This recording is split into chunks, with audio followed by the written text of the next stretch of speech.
Up until you was around 8? 7. 7, then you left, and then you found Queens. Did you go straight to Queens? Nah, I landed in Brooklyn first.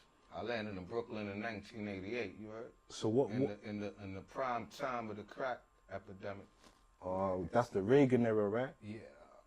Okay. Yeah, you know. So serious times. So what was the difference? Like, what was the transition? And the transition. Yeah, was it a real culture shock?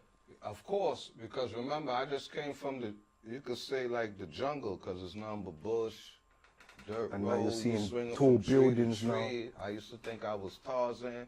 We go to the tall buildings, niggas is fly, dressed nice, big gold chains.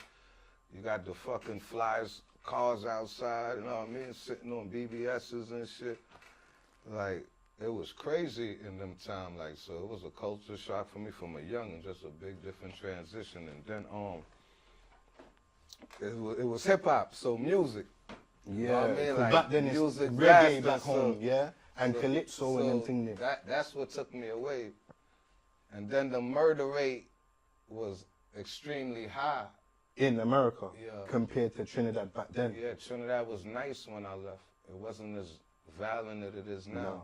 When I left, it was a beautiful place. It wasn't none of that violence like that. That's crazy. So basically, you've left a beautiful place, almost paradise, and you've gone into hell. And went back to hell. That should turn into hell. So how did you how did but that? What I was saying, the murder rate in New York at the time when I landed in '88, that shit was like 2,500 murders a year. A year. For 5 years straight. What was the majority? Shootings, stabbings? What was the majority? Man, murder, man.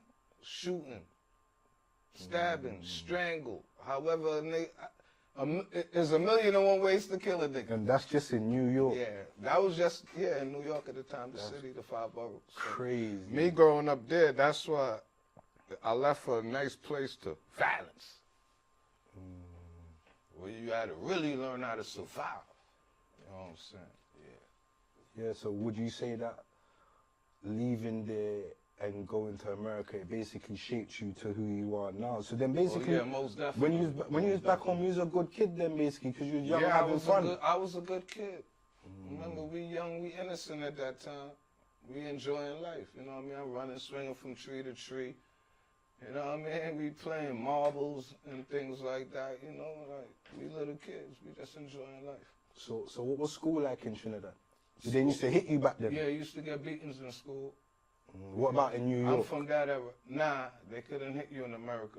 Remember, America and Trinidad, the West Indies is 2 different cultures. Back then in the 80s, you could get beatings in school. So I used to get a lot of beatings.